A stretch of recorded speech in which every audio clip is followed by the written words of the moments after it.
可以。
Hey, Cody Lefevre here. Today we're going to do a video about whole body tension and abdominal bracing. Today we're going to talk about the deadlift. We're going to use some examples from my competition history and hopefully give you a little bit of tips and tricks to help you be able to create more tension with your body and your lifts, and then also improve your bracing so then that way your lifts look a whole lot better and you can get a whole lot stronger.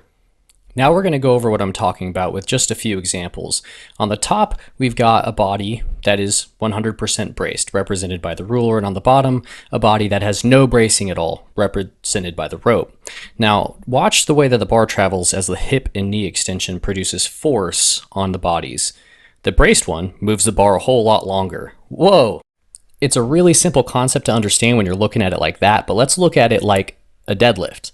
So now as the knees and the hips come to extension, the hips are going to raise up vertically as they come forward. Now the shoulders are going to raise up vertically as well, but as they come back, so then the body comes in line. However, if the torso isn't properly braced, then it's not going to work out that way. The distance traveled by the shoulders is going to be less than the distance traveled by the hips. We're going to look at what this looks like with an actual example. The first example that we're going to see here is one of the rope. So no bracing. I attempt 600 pounds in this competition first time, and I want you to look at my shoulders and my hips. So the rate that my hips raise is a lot faster than my shoulders. My shoulders are losing the race. We're going to look at it in slow motion. So bummed I didn't get the lift. Let's look at it and learn from this lift. I start with almost no bracing. You could see immediately my hips shot up and my shoulders began losing the race of distance traveled.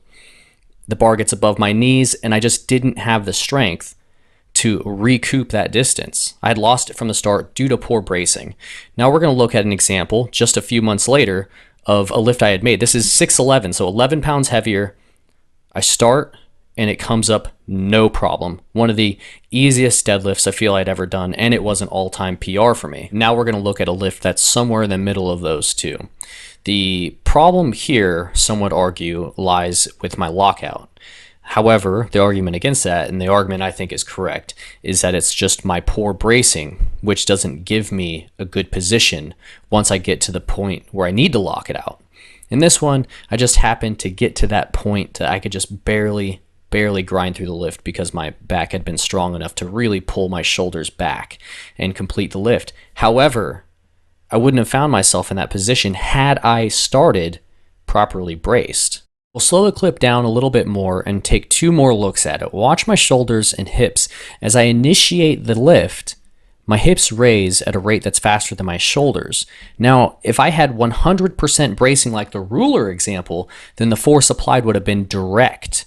But the issue here is that my abs are a soft structure, and when not properly braced, they will absorb some of that force. Remember, force moves like water through your body. It's going to move in the path of least resistance. And if you are not properly braced, and if you're not creating enough whole body tension, that force is going to move in places you do not want it to go. It's going to create an inefficiency in your lift. Let's talk about ways that you can improve your abdominal bracing and your whole body tension. The first thing I had to do was get my breathing back under control. So what you're going to see here is proper diaphragmatic breathing. This is improper breathing. I'm breathing shallow breaths into my chest. This is not what you want to do. What you want to do is put one hand on your chest and one on your stomach. As you breathe, you're going to try to make your abdominal wall expand. This is going to help you improve your ability to have abdominal bracing. Once you've mastered this, laying on the ground, you can go to sitting in a chair, and then go to standing up, and then go to when you're actually lifting. This is all about practice. So if you cannot properly breathe this way, using your diaphragm, you're not going to be able to properly brace your abdomen. You're not going to be able to really apply enough tension in your body to channel that force where you want to go. So this is where it all starts, you guys. Let's talk about some other ways. We've talked about how to improve our breathing so we can improve our lifting. Let's talk about how to improve our bracing so we can improve our lifting. We're going to do that by using the vacuum pose and the pregnant belly pose. So the vacuum pose, just suck in as far as you can. It's easy. Just try to pull the belly button into the spine. And you get a little bit thin here.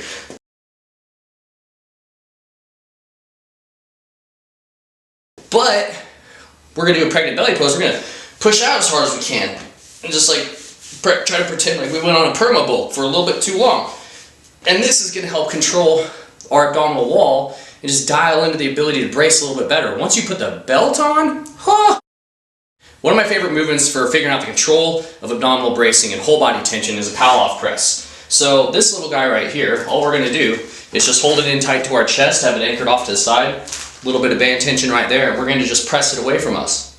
So the tension on this band is going to want to pull me that way, but by bracing my abs and creating whole body tension, I resist the pull of that band. And that is going to be awesome for translating into your squat and your deadlift and even your bench. The better you can brace, the better you can lift.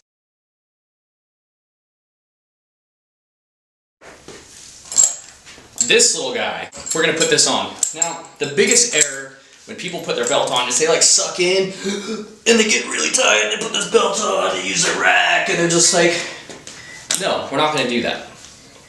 Because the reason why is you're not really bracing, you're just squishing your guts in, and it's really hard to brace properly that way. So your belt should be, tight, but not ridiculous. I can still get a piece of my hand in there. And when you do that, what we're going to really be able to do is factor in the breathing into our stomach, but then once you can breathe in your stomach, and then you can push out with that pregnant belly pose, I'm really braced now. Get underneath the bar, whew, PR City. In this video we talked about diaphragmatic breathing, abdominal bracing, and creating whole body tension. And once you start applying those things to your training, you're going to get a whole lot stronger with even just a little bit of improvement on those three things. Make sure you practice the vacuum pose, the pregnant belly pose, and use the Palloff press to help improve your ability to have the bracing and the tension and the breathing that you need to get stronger. I'm Cody Lefevre. Thanks for watching the video. Check out my channel.